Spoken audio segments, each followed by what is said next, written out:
guys, sebelum kita mulai ada baiknya dibantu like video ini, dan bagi yang baru bergabung silahkan tekan dulu tombol subscribe dan aktifkan loncengnya.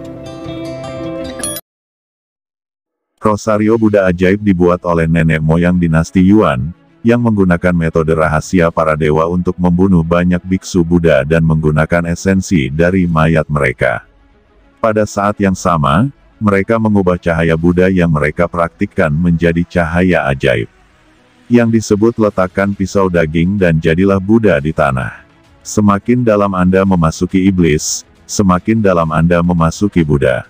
Dengan cara yang sama, seorang biksu yang mempraktikkan cahaya Zen Buddhisme pernah menjadi iblis, itu juga merupakan iblis besar yang ganas. Di dunia besar Xuan Huang, tidak ada agama Buddha, tetapi di benua yang kacau, ada beberapa penebusan dosa Buddha, kebajikan besar, biksu terkemuka, dan bodhisattva arhat untuk diajar. Selain itu, kedalaman benua yang kacau terhubung ke banyak ruang dan waktu serta saluran, dan biksu pengembara sering datang ke sini. Setelah leluhur Yuan mengolah strategi rahasia iblis surgawi dan menjadi tingkat kedua dari rahasia umur panjang, ranah kekuatan abadi, dia tidak tahu berapa banyak biksu berpangkat tinggi yang terbunuh dan disempurnakan menjadi alat Tao kelas menengah ini, yang merupakan senjata sihir alaminya. Setelah ditampilkan, ia dapat mengembangkan formasi besar Buddha ajaib, dan dengan menekan formasinya sendiri, ia dapat sepenuhnya menekan master pada level yang sama. Raksasa abadi umum bukanlah lawannya. Setelah melihatnya, mereka hanya bisa melarikan diri. Sekarang, dia mengambil tindakan dan mengatur formasi besar Buddha ajaib. Itu untuk menjebak Fang Qingsu dan Feng Yaoguang. Meskipun basis kultivasinya tidak sebaik Tuan Muda Chunan, dia juga sosok tirani yang abadi. Menjebak seseorang itu mudah. Fang Qingsu diselimuti oleh susunan Buddha ajaib, dan 108 biksu kerangka di sekitar mereka memancarkan cahaya Buddha yang terpesona. Diperas, setiap cahaya dari cahaya Buddha seberat gunung, menindasnya untuk memiliki sedikit ki di sekujur tubuhnya. Feng Yaoguang bahkan lebih tak tertahankan. Meskipun dia adalah reinkarnasi dari roh cermin kaisar, tetapi kekuatan roh itu belum tumbuh, dan dia sekarang menjadi karakter dengan 10 kekuatan gaib dan mengubah nasibnya. Anda dapat dihormati, dan Anda dapat melindungi hidup Anda sendiri, tapi saat kamu bertarung dengan yang kuat dari tubuh abadi, kamu masih sangat lemah. Tapi untungnya, Fang Qingsu berbagi 90% tekanan untuknya. Leluhur Yuan, kamu mencari kematian. Melihat Fang Han dipindahkan oleh teknik gerakan hebat, Fang Qingsu sendiri terjebak oleh formasi besar Buddha Iblis, dan hatinya tiba-tiba menjadi marah dan geram. Dia tahu bahwa gerakan Fang Han pasti akan ganas dan sangat berbahaya. Meskipun Fang Han kuat, dia bisa dipenjara sesuka hati, melintasi raksasa alam rahasia panjang umur, alam panjang umur pertama, tetapi tubuh abadi kedua. Kekuatannya lebih dari 10 kali lebih kuat dari bobot pertama. Apakah Fang Han dapat bersaing adalah sebuah pertanyaan. Mengetahui ini sejak lama, dia hanya akan mengambil gambar dan melawan penghalang jahat Chunan bersama. Mengapa membiarkan Fang Han menerobos? Fang Qingsu menyesalinya di dalam hatinya. Setelah mengalami hidup dan mati Su Xiwei, dia dan Fang Han sudah memiliki hubungan hidup dan mati, dan kedua belah pihak bersedia memberikan hidup mereka untuk satu sama lain. Sekarang Fang Han dalam bahaya, dia secara alami cemas.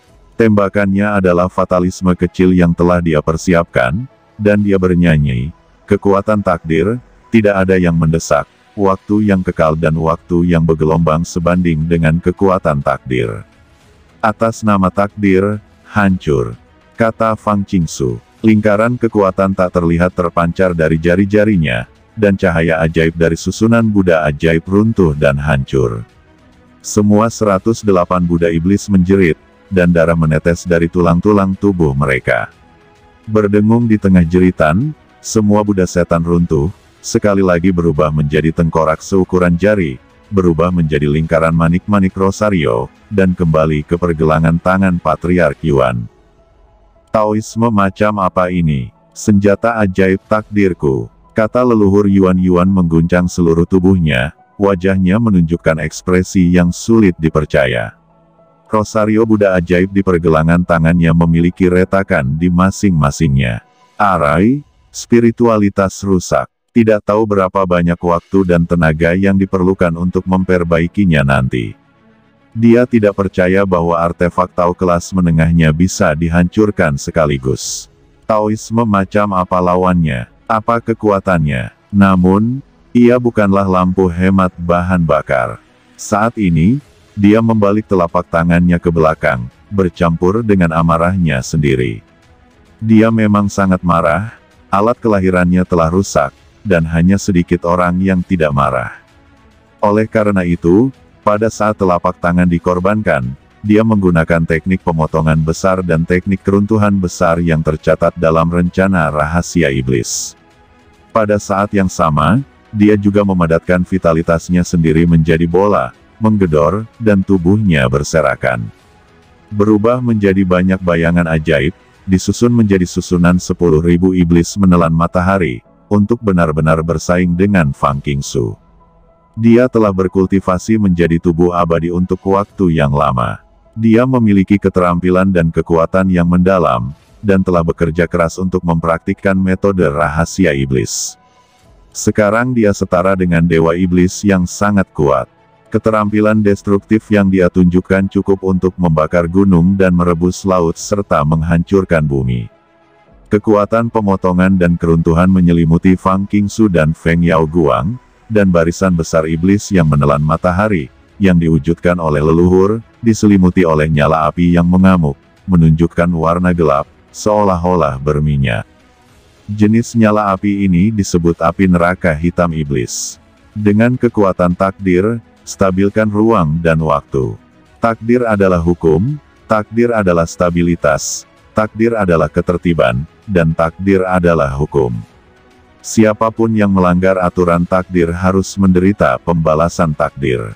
Kata Fang Qingsu. Menghadapi keterampilan sihir ini, Fang Qingsu tidak peduli sama sekali. Melangkah keluar dengan satu jari, seperti pencipta dunia kuno, menjalankan roda ketertiban, menetapkan berbagai aturan. Di tubuhnya, takdir yang lebih kuat muncul. Teknik pemotongan besar, teknik keruntuhan besar, dan berbagai api sihir bertemu dengan kekuatan takdir ini, dan mereka menghilang dan padam. Ini lebih mendominasi, lebih sombong, dan lebih menekan daripada teknik perlindungan tubuh besar.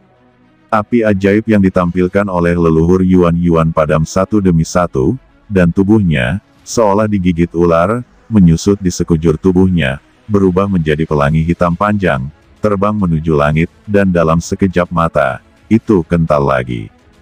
Ketika Fang Qingsu melihat adegan ini, dia bahkan tidak memikirkannya. Dia menamparkan tangannya secara langsung dan menebas. Tubuhnya menghilang sepenuhnya di antara kedua telapak tangannya, berubah menjadi petir yang sangat terang, yang berguncang di udara dan menyerang sang patriark. Dia ingin melukai leluhur Yuan dengan parah dalam satu gerakan, dan kemudian mencari Fang Han. Jika tidak, leluhur Yuan akan selalu melibatkan dirinya dan tidak bisa keluar. Oleh karena itu, dia mengubah tubuhnya menjadi petir, menggunakan seluruh tubuhnya dan mana untuk langsung membunuh. Setelah berkultivasi ke tubuh abadi, tidak ada tubuh fisik, dan tidak ada dunia kelahiran, dan tubuh sepenuhnya merupakan wawasan dari perpaduan tubuh fisik dan dunia kelahiran, dan itu adalah kekuatan.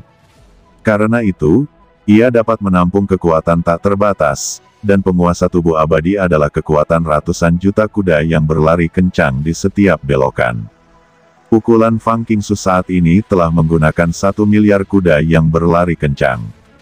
Di antara mereka adalah keagungan yang abadi Dewa Guntur Dewa Kuno dan Dewa Kekacauan Besar Guntur.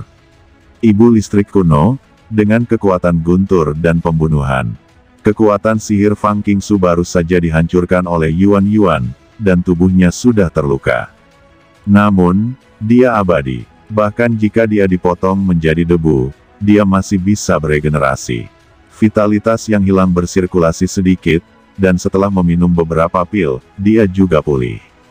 Setelah dia pulih, dia akan melakukan kekuatan sihir lagi. Menjebak Fang Qingsu, Petir yang berubah menjadi lawan telah jatuh. Keluasan, keagungan, perubahan hidup, keabadian, guntur yang hanya ada dalam epik, mendarat dengan luas. Hanya satu tebasan menimpanya, dan ki tubuhnya terbakar hebat, dan ledakan guntur menghancurkan vitalitasnya. Kenapa begitu kuat? Itu juga alam tubuh abadi, mengapa kekuatanmu jauh lebih kuat dariku? Siapa kamu? Kata leluhur Yuan meraung keras, banyak energi jahat mengalir keluar dari tubuh, padamkan api yang menyala. Tapi Fang Qingsu mengabaikan raungannya dan terus bergerak. Setelah sedikit mengitari tubuhnya, itu memadat menjadi hantu dewi yang terjalin dengan guntur, dan hantu dewi berada tinggi di atasnya. Hantu dewi ini adalah ibu listrik. Dia menutupi tangannya sedikit, dan membentuk bola petir besar dengan radius ratusan mil, seperti planet kecil, membungkus nenek moyang Yuan. Nenek moyang Yuan terbungkus sekaligus, hanya merasa bahwa dia terjebak dan terkunci di dunia yang bergemuruh. Ada guntur ilahi yang bergetar di mana-mana, dan setiap saat, dia dibombardir oleh miliaran butir guntur. Momok datang ke dunia, iblis menghancurkan dunia. Mengetahui bahwa dia telah menghadapi musuh yang kuat, leluhur Yuan menunjukkan kekuatan magisnya di bagian bawah kotak saat ini, seluruh tubuhnya terguncang, dan sebuah bidang ditampilkan. Meskipun tidak sedingin alam iblis kuno di atas, alam dan kekuatannya jauh lebih tinggi daripada milik Fang Han. Scourge Demon Realm ini memiliki rasa yang samar-samar kental. Kekuatan takdir, kendalikan dunia, kekuatan takdir, lindungi alam. Pada saat dia menampilkan Scourge Demon Realm, Fang Qingsu sekali lagi menampilkan fatalisme kecil. Bu, sebuah kekuatan besar langsung menerobos Scourge Demon Realm-nya. Ah, kamu benar-benar menghancurkan alamku, menghancurkan alam yang aku kembangkan. Aku akan membunuhmu, dan iblis itu akan hancur. Melihat alamnya hancur, leluhur Yuan hampir menjadi gila. Domain tersebut adalah inti dari tubuh abadi dalam rahasia umur panjang, yang setara dengan inti emas, langit dan bumi. Puncak alam rahasia umur panjang dapat menghasilkan bentuk embrio dari alam, dan ketika tubuh abadi tercapai, alam tersebut benar-benar padat dan terbentuk. Kemudian, selama Anda memahami aturan ruang, aturan waktu, Anda dapat mengolah dunia Anda sendiri. Menjadi eksistensi di tingkat pemburu Tao. Dapat dikatakan bahwa medan adalah bentuk embrio dunia. Sekarang, domain leluhur Yuan rusak, yang berarti bahwa di masa depan, meskipun dia mendapat petualangan besar, dia tidak dapat dipromosikan. Dan kekuatannya sangat hilang. Ini seolah-olah raksasa kecil dari kekuatan magis 7 inti emas berat dirampok dari inti emas hidupnya. Konsekuensinya sangat serius. Di bidang yang dihancurkan, kekuatan besar yang terkandung dalam tubuh leluhur Yuan seperti bola putus asa, mengalir keluar, tetapi pada saat ini, dia benar-benar melakukan metode penghancuran iblis. Tiup tubuhmu sendiri, ini putus asa. Namun, penguasa tubuh abadi meledakkan diri mereka sendiri, tidak seperti raksasa pada umumnya yang meledakkan diri mereka sendiri dan binasa sama sekali. Setelah dia meledakkan dirinya, masih ada sisa vitalitas yang bisa dipulihkan.